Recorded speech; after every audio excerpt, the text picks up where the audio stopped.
मांझी जी से यह कहना चाहता हूं, ये नसीहत ब्राह्मणों को आप दे रहे हैं ना, ये नसीहत अपने अंदर आप पहले उतार लीजिए। आप यह गीता पे हाथ धर के आप कहिए कि हम झूठ कभी नहीं बोलेंगे, हम कभी मांस मछली नहीं खाएंगे। हम वैसे उस व्यक्ति के यहाँ कोई ब्राह्मण खाने नहीं जाएगा, कोई नहीं जाएगा जो गाली देता है ब्राह्मणों को खुले मन से, जो सनातन धर्म को गाली देता है, वो राम भगवान को गाली देता है।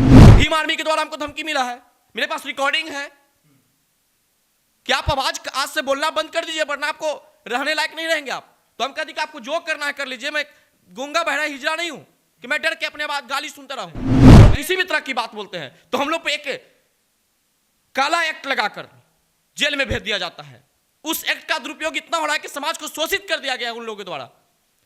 क्या सवर्णों के इस भारत में रहने का अधिकार नहीं है? किसी भी पार्टी के लोग हमारे समाज के साथ खड़ा नहीं है।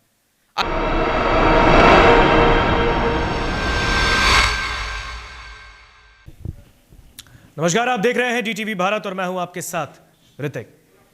बिहार में इन दिनों जिस तरीके की राजनीति चल रही है उस राजनीति से कोई भी दूर नहीं है। हर कोई बिहार के 12 से 13 करोड़ की जो आवाम है, हर एक आवाम बेहतर तरीके से देख रही है कि बिहार में इस वक्त मौजूदा राजनीतिक स्थितियां क्या है। बिहार के पूर्व मुख्यमंत्री जीतन राम मांझी ने एक बयान दिया, एक पर्टिकुलर समाज पे, एक खास समाज पर उन्होंने विवादित टिप्पणी की और एक नहीं दूसरी बार भी की, सफाई देने के दौरान भी की। लेकिन मांझी जी के इस बयान पर अब बिहार में जिस तरीके से सियासत में भूचाल आया है, चाहे वो सत्ता पक्ष के नेता हो या फिर विपक्ष के, हर कोई कहीं ना कहीं जीतन राम मांझी के इस बयान पर अपनी अपनी प्रतिक्रियाएं साझा कर रहा है। इस वक्त हमारे साथ युवा नेता हैं जनता दल यूनाइटेड के पुरुषोत्तम राज हमारे साथ जुड़े हुए हैं, उनसे हम बातचीत करेंगे। इन्होंने बयान भी दिया था जीतन राम मांझी पे, जो उन्होंने विवादित बयान दिया उस पर अपनी प्रतिक्रियाएं भी दी और आज हमारे साथ डीटीवी भारत में भी मौजूद है। पहले बहुत बहुत स्वागत आपका डीटीवी में पुरुषोत्तम जी। बहुत बहुत धन्यवाद आपका, जिस प्रकार से हमारी आवाज़ है जो आप लोगों ने दूर दूर तक पहुंचाने का काम किया, इसके लिए मैं तहे दिल से आप लोगों का धन्यवाद देना चाहता हूँ। अब पुरुषोत्तम जी, आप खुद देख रहे हैं इस वक्त बिहार में राजनीति क्या चल रही है। जिस तरीके से जीतन राम मांझी ने बयान दिया, एक विवादित बयान ब्राह्मण समाज पर, लगातार दूसरी बार भी सफाई भी दी उन्होंने कहा कि हमने उस ब्राह्मण को नहीं कहा था, हमने कुछ और ब्राह्मण को कहा था जो मांस मदिरा का सेवन करते हैं और जाके पूजा पाठ करते हैं। क्या लगता है आपको, जीतन राम मांझी जो कि बिहार के मुख्यमंत्री भी रह चुके हैं, इस तरह का बयान उनको शोभा देता है? लगातार उनके खिलाफ अब प्रतिक्रियाएं तेज हो गई। सबसे पहली बात तो है कि हमें नहीं लगता है कि एक मुख्यमंत्री का इस प्रकार का बयान हो और अब ये सफाई दे रहे हैं कि मैं उन ब्राह्मणों को नहीं उन ब्राह्मणों को कराऊं। आखिर कह क्यों रहे हैं ब्राह्मणों को? अपना ये मनसा साफ कीजिए। अब कुछ इनका एक देखते हैं स्टेटमेंट आया इनके प्रवक्ताओं के द्वारा कि 27 तारीख को मांझी जी अपने हाथ से भोज कराएंगे ब्राह्मणों को, और उन ब्राह्मणों को कराएंगे जो मांस मदिरा नहीं खाते हैं, शराब नहीं पीते हों, झूठ नहीं बोलते हों। लेकिन मैं मांझी जी से यह कहना चाहता हूँ, ये नसीहत ब्राह्मणों को आप दे रहे हैं ना, ये नसीहत अपने अंदर आप पहले उतार लीजिए। आप यह गीता पे हाथ धर के आप कहिए कि हम झूठ कभी नहीं बोलेंगे, हम कभी मांस मछली नहीं खाएंगे, हम कभी भ्रष्टाचार ही नहीं करेंगे, हम कभी चोरी नहीं करेंगे, हम कभी परिवारवाद के चक्कर में नहीं पड़ेंगे। आप ये कह सकते हैं ना। ये ब्राह्मणों पर ऐसा क्यों किया जा रहा है? आप एक तरह से ब्राह्मणों को भोज करने को ला रहे हैं, यह भी एक बहुत बड़ा अपमान है। सबसे पहले आपने खुले मन से गाली दिया, उसके बाद फिर भी आप स्टेटमेंट में कहे कि एक बार नहीं 100 बार, एक बार 1000 बार बोलूंगा, और आप भोजन करा रहे हैं, तो मैं तो अपने आप को अपमानित समझूंगा। अब उनके यहाँ जो ब्राह्मण जाएंगे अब तय कर ले कि अब गाली सुन के खाने का उनका दिन आ गया है कि अब गाली सुन सुनकर खाएंगे। पहले जीतन राम मांझी जी को यह तय करना होगा कि क्या वो भगवान को मानेंगे, सनातन धर्म को मानेंगे, पूजा अपने घर में करेंगे, उसके बाद ब्राह्मणों को खिलाने का वो करे प्रोग्राम। देखिए, लगातार जीतन राम मांझी पर यह भी आरोप लगे हैं कि सनातन धर्म से वो आते हैं लेकिन उसी धर्म की खिल्लियां उड़ाते हैं। जब भी उनको मौका मिलता है उनके नाम में राम लगा है, लेकिन फिर भी उसी राम पर, भगवान राम पर अलग तरीके की विवादित टिप्पणियां करते हैं। और जिस तरीके से जो पूजा पाठ पर उन्होंने जो सदियों से चलती आ रही है उस पर सवालिया निशान खड़े कर दिए। उसके बाद फिर उन्होंने कहा है कि हम 27 तारीख को एक भोज देंगे जिसमें तमाम वो ब्राह्मण समाज के लोग आएंगे, वो ब्राह्मण जो पूर्ण रूप से ब्राह्मण है, यानी ये ब्राह्मण समाज पर भी सवाल खड़े कर रहे हैं। वैसे उस व्यक्ति के यहाँ कोई ब्राह्मण खाने नहीं जाएगा, कोई नहीं जाएगा जो गाली देता है ब्राह्मणों को खुले मन से, जो सनातन धर्म को गाली देता है, वो राम भगवान को गाली देता है। ब्राह्मण राम का भक्त होते हैं, अब उनके भगवान को गाली दिया जाएगा, फिर कैसे उनके यहाँ कोई ब्राह्मण खाने जाएगा? पहले वो माफी मांगे खुले मन से आकर, वो सनातन धर्म की बात को करें। अपने नाम पे लगाए हुए जीतन राम मांझी, उनको राम हटा देना चाहिए नाम से। सनातन धर्म में रहते हैं, अपने खुद भी देखें, उनका परिवार का भी देखें, एक फोटो वायरल हुआ है जिसमें छठ पूजा कर रहे हैं और खुद जीतन राम मांझी भी राम भगवान को आरती कर रहे हैं, और एक खुले मन से जाकर भगवान को गलत कहना, ये तो हमें तो लगता है, हम तो सरकार से मांग करते हैं कि इनकी जांच होनी चाहिए संपत्ति की। हमें तो लगता है कि एक दूसरे धर्म वाले से पैसा लेके उसका प्रचार करते हैं। इतने दिन अभी हो गए, हफ्ता बीत गया है, जीतन राम मांझी ने जो बयान गया में दिया था, उस बयान के हफ्ते गुजर गए, और आपको पता होगा बीजेपी के एक नेता रहे हैं गजेंद्र झा, उन्होंने बोलने की हिमाकत की थी, उन्होंने जीतन राम मांझी पर टिप्पणी की थी, उन्होंने विरोध किया था उनके बयान का, लेकिन पार्टी ने ही उन्हें निष्कासित कर दिया। देखिए, जो भी नियम कानून पार्टी के अंदर बनता है वो सिर्फ आम कार्यकर्ता के लिए बनता है। मंत्री और विधायक सांसद कुछ भी बोलते हैं, उसका कोई दिक्कत नहीं है, लेकिन अगर पार्टी का कार्यकर्ता अपने हक की मांग के लिए अगर सरकार के समक्ष बात रख दे तो उस पर कार्रवाई होती है। हमें भी दबाव आता है, हमें भी कई लोग से दबाव आया है, लेकिन हम पीछे नहीं हटेंगे। हमने किस तरह का दबाव आपको आया है? बात को बंद कर दो।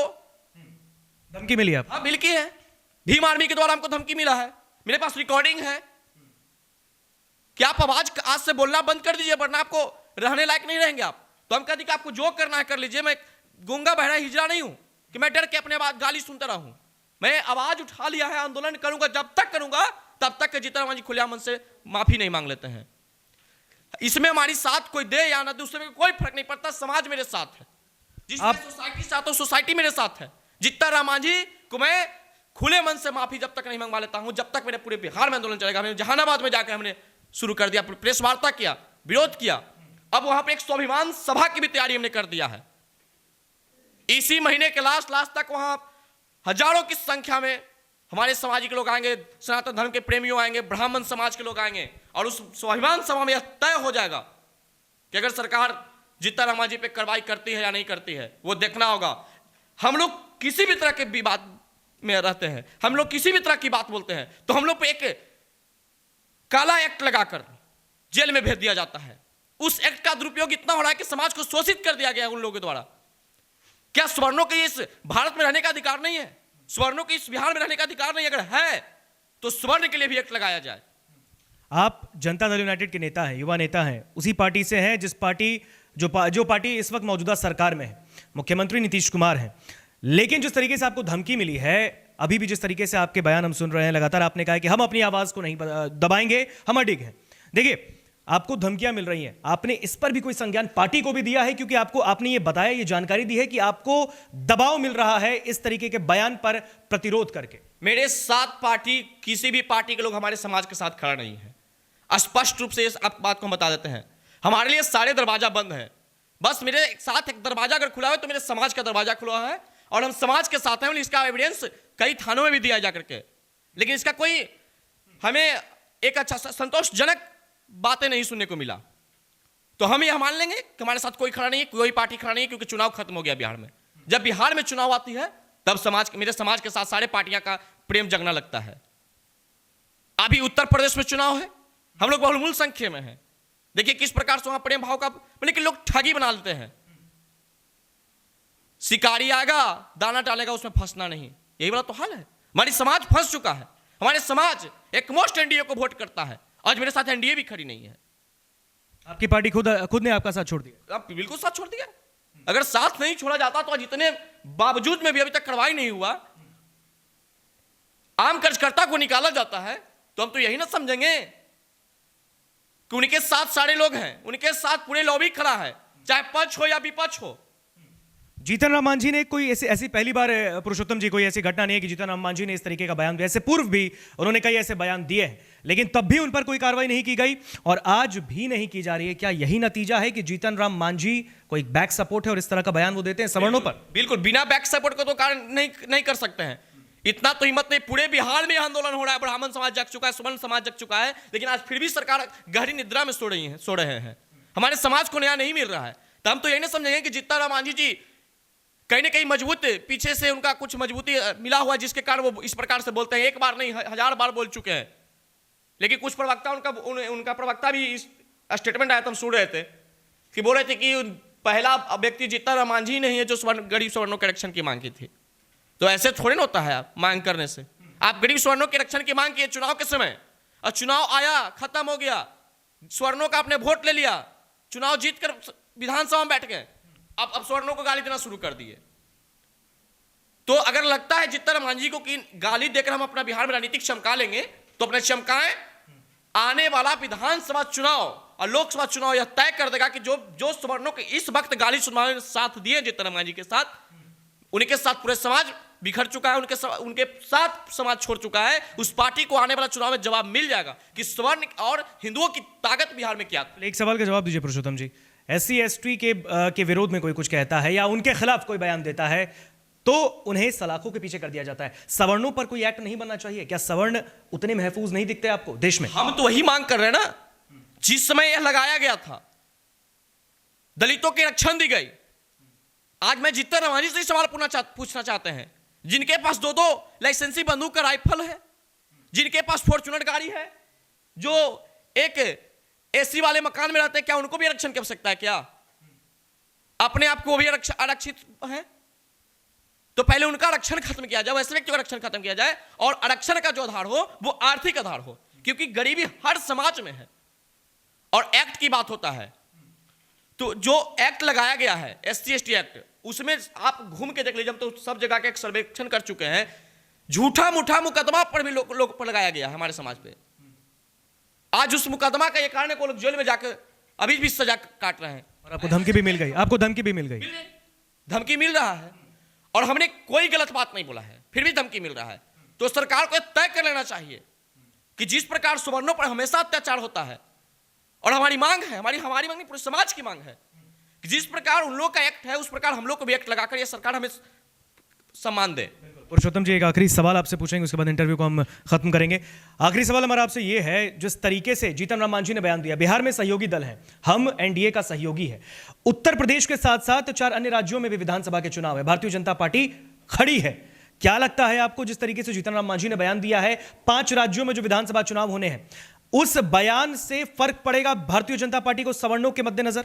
बिल्कुल फर्क पड़ेगा, क्योंकि यह जो आग है सिर्फ बिहार में ही नहीं लगा है, पूरे उत्तर प्रदेश तक भी चुका है। हिंदू महासभा, ब्राह्मण महासभा के कई कार्यकर्ता जो हैं उत्तर प्रदेश से भी आते हैं, उन लोग भी आंदोलन में बिहार में भाग लिए हैं, उन लोग की भी आवाज है। सब लोग इसका जवाब देंगे। अगर जीतन राम मांझी माफी मांग लेते हैं, NDA गठबंधन में जीतन राम मांझी पे कार्रवाई होती है, तब तो कुछ देखा जाएगा, तब कुछ बात बन सकती। अगर नहीं न्याय मिला तो इसका तो जवाब और इसका जो भुगतना होगा वो खुद भुगतेंगे NDA, इसके लिए तैयार रहे वो। और स्वाभिमान सभा, मैं आपके चैनल के माध्यम से कहना चाहता हूं, स्वाभिमान सभा ही तय कर देगा कि समाज मेरा कितना एकजुट है। और वो स्वाभिमान सभा सिर्फ एक जहानाबाद ही नहीं, मैं तो जहानाबाद से सिर्फ आगाज किया है, क्योंकि मेरा राजनीतिक क्षेत्र जहानाबाद है। और वो स्वाभिमान सभा पूरे बिहार में होगा और एक समाज को एकजुट करके आने वाला चुनाव में यह सरकार को और ये तमाम लोगों को जो सवर्णों के गाली सुनाता है उसको औकात को दिखा देंगे कि स्वर्ण की औकात पूरे बिहार में क्या है। तो जिस तरीके से पुरुषोत्तम राज हमारे साथ जुड़े हुए थे, जनता दल यूनाइटेड के युवा नेता हैं, और जैसा कि उन्होंने कहा है कि जीतन राम मांझी के खिलाफ जो उन्होंने अपना बयान दिया, अपनी प्रतिक्रिया दी, उन्हें अब धमकी मिल रही है। तो ये स्थिति है मौजूदा सरकार में। अगर आप किसी मौजूदा सरकार के किसी मुलाजिम के ऊपर अपना बयान देंगे तो आपको मारने की धमकी मिल जाएगी। अब सरकार को तय करना है, क्योंकि जिस तरीके से जीतन राम मांझी ने जो बयान दिया है, अब वो बयान तूल पकड़ रहा है। और सिर्फ बिहार ही नहीं, बिहार के साथ साथ पूरे देश में आग की तरह सवर्ण एकजुट हो रहे हैं। और अगर सरकार ने इस पर त्वरित कार्रवाई नहीं की तो आने वाला वक्त शायद सरकार के लिए परेशानी का सबब बन जाएगा। फिलहाल इस खास बातचीत में इतना ही। हमें दीजिए इजाजत। देखते रहिए DTV भारत। नमस्कार।